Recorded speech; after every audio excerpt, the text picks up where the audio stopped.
बिहार एक ऐसा नाम जिसे सुनते ही सिर्फ तीन तरह के ख्याल दिमाग में आते हैं। पहला, सम्राट अशोक की गौरवशाली मगध की धरती, और दूसरा कंट्री की आईएएस एंड आईआईटी फैक्ट्री, और तीसरा देश का सबसे पिछड़ा राज्य जहां ना तो शिक्षा की अच्छी व्यवस्था है और ना ही लॉ एंड ऑर्डर की समुचित सुरक्षा, जहां रोजगार के लिए हर घर का बबुआ दूसरे शहर जाता है या तो पूर्वजों की धरती पर फसल उगाता है। इस वक्त जहां के देश के कोने कोने में इंडस्ट्रीज पहुंच रही हैं, वही आखिर बिहार में ऐसा क्यों है कि हर कंपनी या इंडस्ट्री जाने से कतराती रही है? क्यों आज भी बिहार के बेस्ट माइंड्स इंजीनियरिंग करके दूसरे शहर में रहने को मजबूर है? क्यों बिहार का बच्चा एमबीए नहीं लेकिन एसएससी, पीसीएस और आईएएस की तैयारी करने पटना का रुख करता है? क्यों बिहार के गरीब और कम शिक्षित व्यक्ति को मजदूरी करने के लिए दिल्ली, गुजरात, पंजाब और कलकत्ता की ओर रुख करना पड़ता है? भारत की IAS and IT factory Bihar है, यानी अपने देश का हर 10वां आईएएस बिहार से है। और आईएएस क्यों? टॉप क्लास आईआईटीएंस इंजीनियर से लेकर आईआईएम ग्रेजुएट तक सभी बिहार से ज्यादा निकलते हैं। एग्रीकल्चर सेक्टर में भी ग्रोथ करते हुए यह स्टेट इंडिया का 4th largest vegetable producing state और 8th largest fruit producing state है। बिहार के अचीवमेंट की इमारत यही तक नहीं लिमिटेड है। अगर हिस्ट्री उठाकर देखें तो नंदा और मौर्यन इंपायर जैसे पावरफुल किंगडम का राइज इसी स्टेट से हुआ है। ये बिहार की ग्लोरी ही है कि हमें यहाँ से गौतम बुद्ध और महावीर जैसे महान संत मिले। साथ ही साथ चाणक्य, आर्यभट्ट जैसे ग्रेट स्कॉलर्स भी इसी स्टेट से रहे हैं।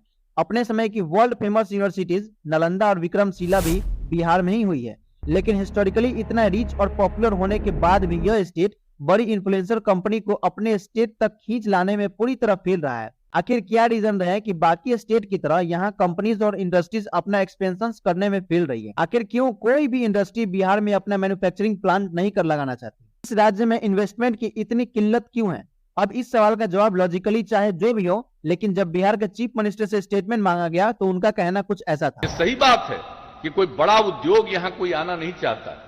ये चारों तरफ कहीं कोई समुद्र नहीं, जो समुद्र के नजदीक वाले इलाके होते हैं वहीं पर लोग लगाते हैं। अब नीतीश कुमार ऐसा इसलिए मानते हैं क्योंकि बिहार से सबसे नजदीकी पोर्ट वेस्ट बंगाल में लोकेटेड है, जिसकी बिहार से दूरी 700 किलोमीटर है, यानी आसपास समुद्र का नामो निशान नहीं है। तो फिर भला क्यों कोई इंडस्ट्री इतनी दूर अपनी फैक्ट्री खोलने का रिस्क उठाएगी? कुछ ऐसी ही सोच बिहार की सत्ता में बैठे बड़े नेताओं की भी रही है। तभी तो स्टेट से कोस्टल एरियाज में पोर्ट डेवलप करने की मांग भी कई बार उठ चुकी है। मगर देखा जाए तो भारत में केवल बिहार ही लैंड लॉकेड स्टेट नहीं है। ऐसे कई स्टेट हैं जो लैंड लॉकेड होने के बाद भी डेवलप होने में कामयाब रही हैं। अब जरा इस मैप पर ही नजर डाल लीजिए। इसमें पंजाब, हरियाणा जैसे राज्यों में क्या आपको सुंदर बीचेस और बड़े ओशियंस नजर आ रहे हैं? नहीं ना। लेकिन टोटली लैंडलॉक होने के बाद भी यहाँ फैक्ट्रीज की कोई कमी नहीं है। स्पेशली ये दोनों राज्य इंडस्ट्रियल इन्वेस्टमेंट को अपनी तरफ खींचने में काफी कामयाब रहे हैं। खास तौर पर हरियाणा इंडस्ट्रियल सेक्टर सालों से लार्जेस्ट ऑटोमोबाइल हब बनकर बैठा है। इसने आईटी फील्ड में भी काफी तेजी से ग्रो किया है। वही पंजाब एक बड़ा टेक्सटाइल हब है। इसे व्हीट बॉल के रूप में तो लोग जानते ही हैं, लेकिन ये स्टेट अपने sports good, leather works, optical semiconductor, instrumentation और आईटी कंपनीज के लिए भी मशहूर है। अब अगर ये जरा भी सच होता तो बिहार अपने प्री कॉलोनियल पीरियड में कभी ट्रेड नहीं कर पाता। इतिहास हमें बताता है कि मुगल इरा से लेकर मॉडर्न पीरियड में भी इस स्टेट का व्यापार इंडियन ओशियन से कनेक्टेड था।